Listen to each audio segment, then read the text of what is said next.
I crafted one of my characters in Drama Luau, my fourth Nikki and Noah mystery novel, on John. Lucky for me, John, the character, didn't commit the murder, or I'd be in trouble. John Asuncion is a character in his own right, as you'll see soon.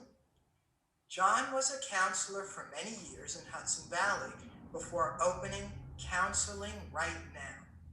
I love that concept. When someone is in physical pain, they want help right now. The same holds true for those of us in emotional pain.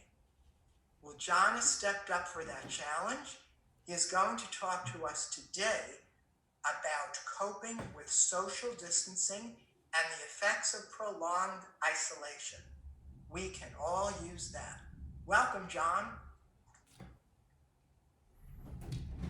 Let's see. Good morning. Thank you, Joe.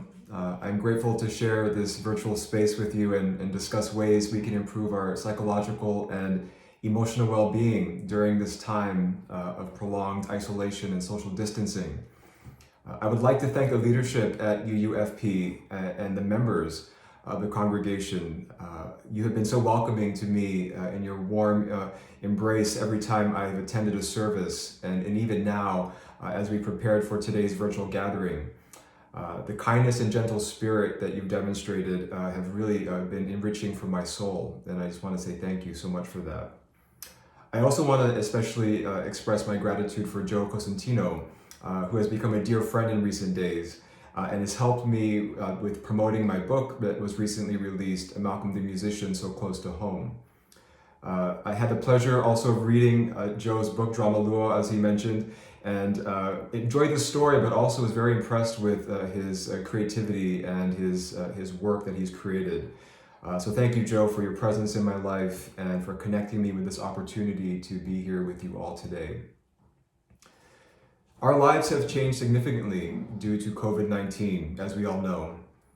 In my work as a licensed mental health counselor, providing therapy online for people across the state of New York over the past year, I have witnessed the progressive effects of prolonged isolation caused by our efforts to slow down the spread of COVID-19. Protecting ourselves from contracting the virus has led to the worsening of mental health for many and a decline in our overall well-being. Today, we will take a look at the stressors we are experiencing at the present time and their impact. We will review strategies for better managing our psychological and emotional well-being, and we will consider the opportunities we have in the midst of the hardships we are presently enduring together. Earlier, I read a quote by Maya Angelou from her work, Letter to My Daughter, published in 2008, and I think it bears repeating. She said, "You may not control all the events that happen to you, but you can decide not to be reduced by them. Try to be a rainbow in someone's cloud. Do not complain. Make every effort to change the things you do not like. If you cannot make a change, change the way you have been thinking. You might find a new solution." We are people of resilience. We have the capacity to recover from tremendous adversity. I have seen it over and over again in the lives and experiences of my clients over the past 12 years. They continue to teach me that we have the ability to traverse suffering and rise through hardship. It is clear to me that we have inner resources we can utilize to overcome the problems we are facing. A fitness coach of mine, Charles R. Smith, said to me during a training session some time ago, "See yourself on the other side." I can still remember that moment when he placed a stack of boxes in front of me and said, "Now jump over it." I thought, and I believed, there is absolutely no way I can do that. In fact, I will not do it. But then I did. What I continue to find most striking about that moment, that I recall quite vividly, is that I was standing in my own way. It is what I believed about myself and the difficult tasks set before me that were the true obstacles. The boxes, in a sense, served as a mirror of the limited perception I had of myself at that time. It is not my intention this morning to liken a global health crisis to a stack of boxes, nor is it my desire to minimize the tremendous suffering many of us are encountering at this moment in our world.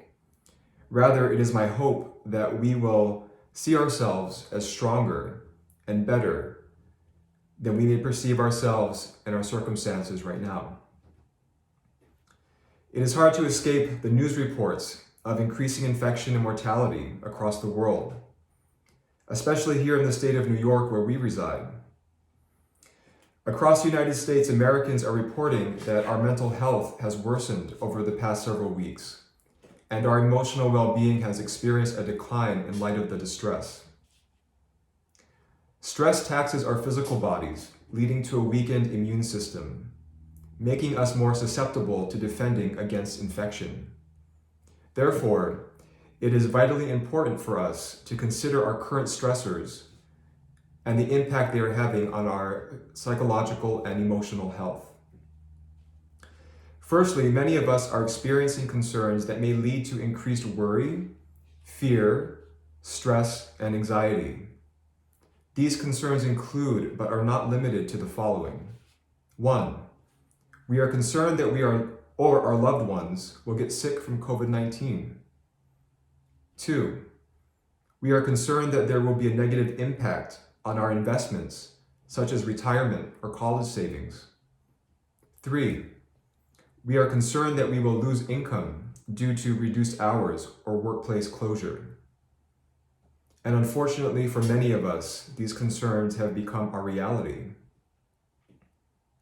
Additionally, stress and anxiety may be fueled by uncertainty about the future. What does tomorrow hold for us? How can we possibly get through this?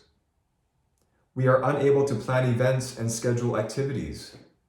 Summer vacations may be on hold or even canceled. Our anticipation and excitement about the days ahead may seem thwarted. Secondly, the immense changes we have encountered have led to a disruption in the ways we have managed our lives prior to the pandemic. For instance, the elderly in our communities may be unable to see their grandchildren. Children are home from school and navigating their education differently. Daily, medical professionals are placing their lives on the line to ensure our health and well-being. These significant and rapid changes may have led to shock and disbelief. We may find ourselves irritable, angry, and even frustrated. We may also be encountering fatigue and exhaustion from adapting to a new way of living our lives. Thirdly, loss. We may have a loved one whose life was taken due to COVID-19. Or we might know someone who has lost a person near and dear to their hearts as a result of the health crisis. Also, there may be grief surrounding the loss of the normalcy to which we had been accustomed prior to the changes. We may miss our connection with coworkers, our commute to work. Even a budding romantic relationship may have ended due to physical distance. And fourthly, isolation. Our sense of belonging may be compromised because we are unable to access community as we once did. We may experience boredom and loneliness. Additionally, many of my clients have described a distortion in time.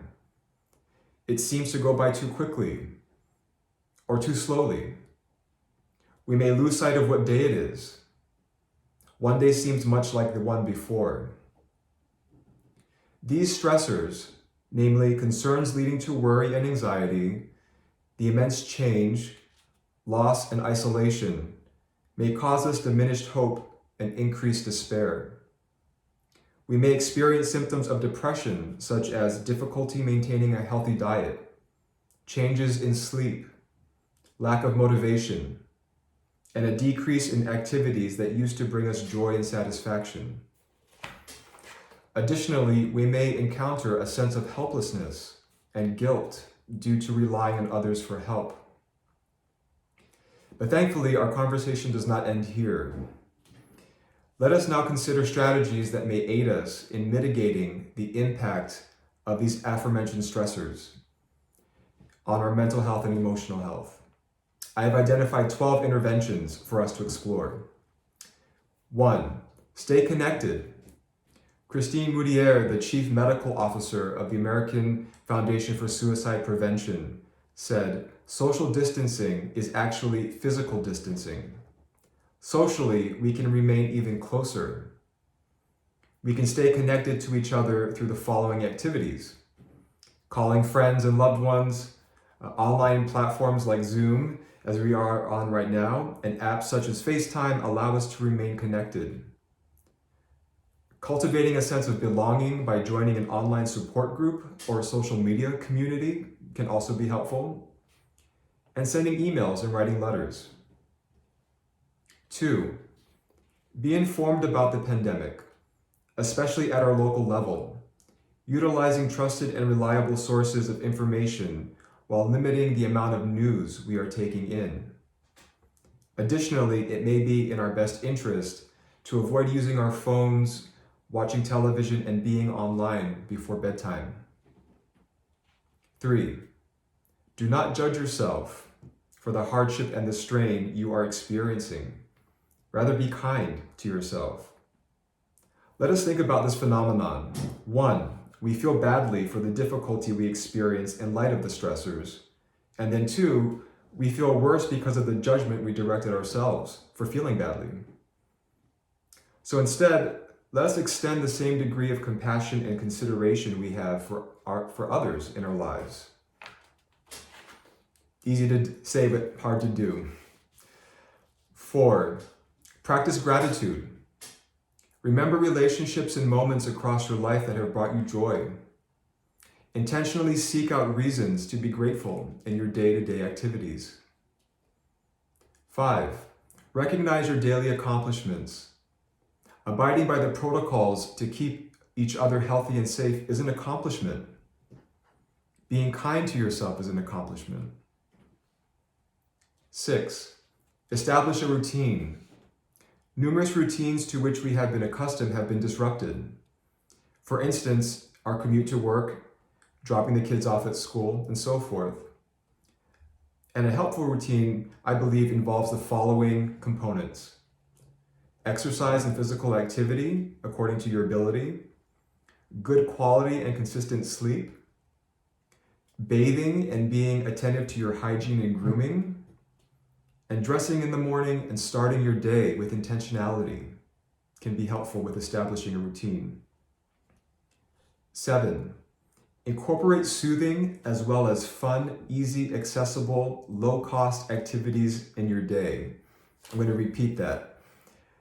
Incorporate soothing as well as fun, easily accessible, low-cost activities in your day, such as doing a crossword puzzle, creating art, massaging your hands with a nice smelling lotion, drinking a favorite tea, listening to an inspirational podcast. Whatever it is that you do, I want to encourage you to do the activity because you deserve it. You deserve to be treated well. Number 8, be in nature and outdoor open spaces. Of course, while adhering to the 6-foot distance from others. Enjoy the fresh air and engage your senses. Doing so will enhance your energy level and bring about greater clarity of mind. Also, with regard to your senses, ask yourself, what do I see? How does the wind feel as it touches my skin? What smells are there that I can identify?